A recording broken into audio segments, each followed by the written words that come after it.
Wherever you may be living today, we have all felt the rapid rise in costs just to live. Now, some places saw bigger increases than others, and in Utah, there was definitely an increase, but not as much as some places, such as, say, Florida or California. In 2023, Utah's population grew by over 50,000 residents. Migration to the state has actually accounted for a majority of the growth as compared to births. Now, if you're watching this video, you too are probably interested in moving to this beautiful state. We help people buy, sell, and relocate here in northern Utah and get phone calls, texts, and emails every single day from people just like you who want to move here to Utah. And the only way we can help you make that move here to Utah is if you give us that call, shoot us a text, or send us an email. Now, whenever we move somewhere, especially a whole different state than where we are currently at, how much things cost is always one of those first questions that we have. Well, in this video, we are going to break down all of the major costs such as, housing, taxes, groceries, and entertainment to give you an idea of what it may cost to live here day to day in Utah. And to put these costs into perspective, we are going to compare these costs here in Salt Lake City to what it would cost in Los Angeles.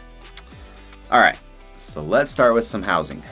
According to Realtor.com, the median sold home price in Salt Lake City is $506,000 for a home that is around 1,800 square feet with 3 bedrooms and 2 bathrooms.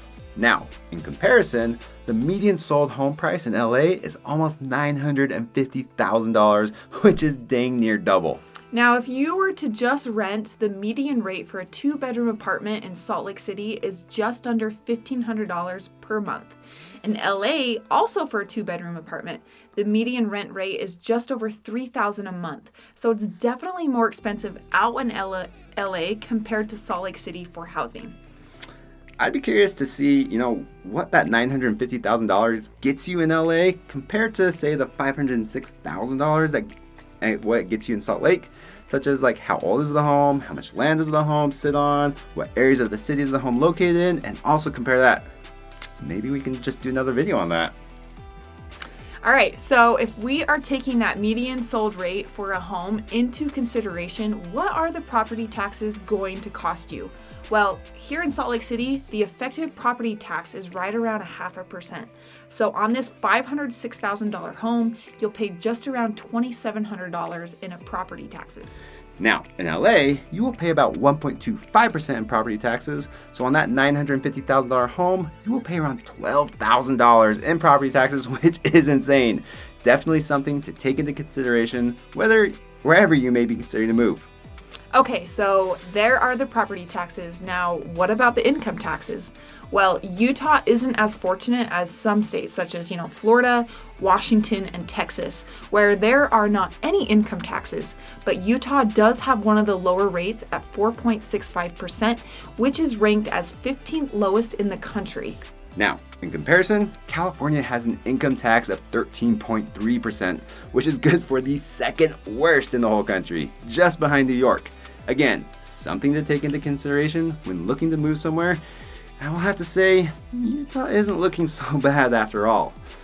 So now that we have the taxes out of the way, let's look at what it would roughly cost for utilities in the home. One thing you have to consider when living in Utah and paying utilities is that your electric bill and your gas bill will fluctuate depending on the season.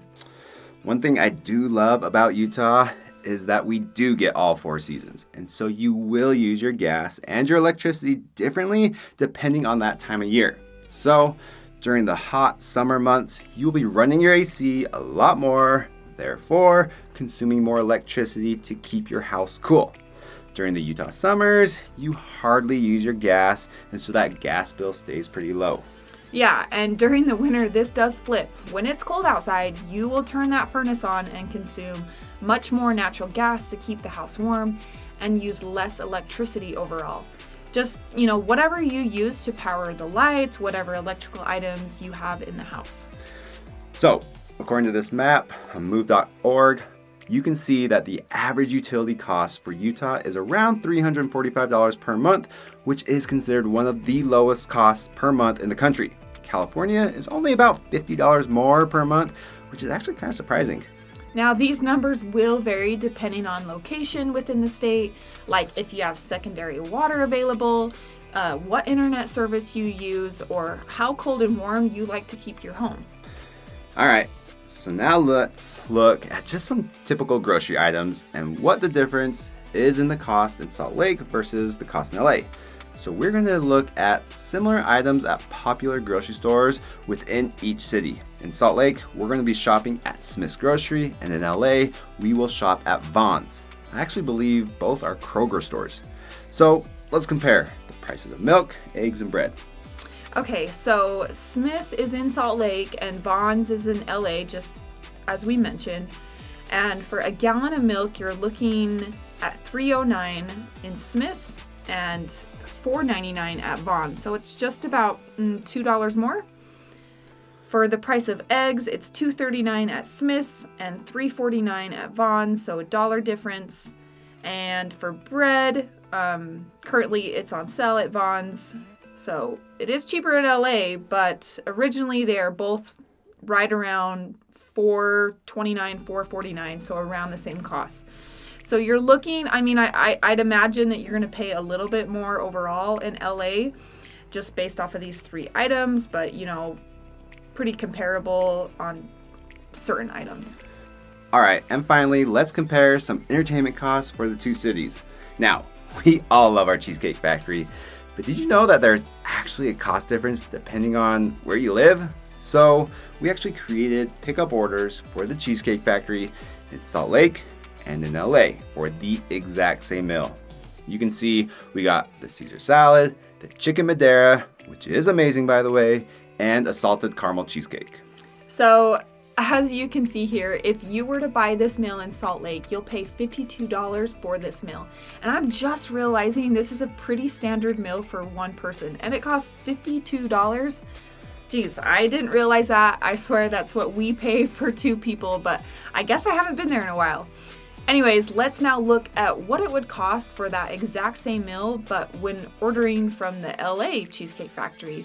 And as you can see here, it's the exact same meal, but it will cost you almost $60. So just going to a chain restaurant, you'll see the cost difference between the same restaurant in different locations.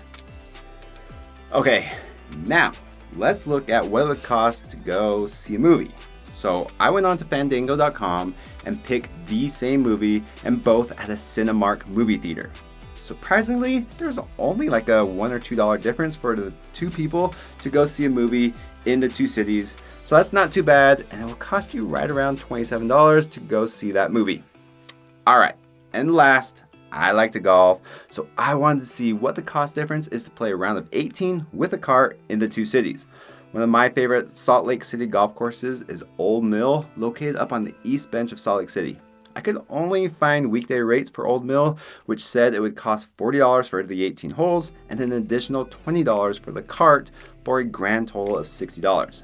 So I actually used to live in Pomona, California, which is just east of LA, and I did play a few courses out there, and honestly, I felt the overall quality of the public courses in LA just did not compare at all to the ones in Salt Lake. Salt Lake courses seem almost like country clubs compared to a lot of LA courses that I played. But anyways, I found Los Verdes Golf Course in LA. As you can see, to play 18 holes during a weekday will cost you $44, and then an additional $15.50 for the cart for a grand total of $59.50. So really not too different for the two courses. One thing I did see in California when I lived there was that most courses do offer a twilight rate, which is a discounted rate if you start your round like after 2 or 3 p.m. I would say twilight rates are not as common here in Utah, although I have noticed a few courses starting to offer these special discount rates. So this is definitely something to check to see if the course you want to play offers, because honestly, I feel like these golf rates are getting pretty ridiculous. So there you have it, some costs of living breakdowns for Salt Lake City and how they compare to Los Angeles and what you can get for your money. This economy and inflation just seems to be getting more and more expensive each year. But if you can live somewhere where the costs are pretty manageable, it can definitely improve your quality of life and how you feel about where you live. As always, if you're ready to make a move here to Utah, you have to reach out to us. Send us a text, give us a call, shoot us an email. We would love to help you and your family make that move to our beautiful state. Thanks for watching.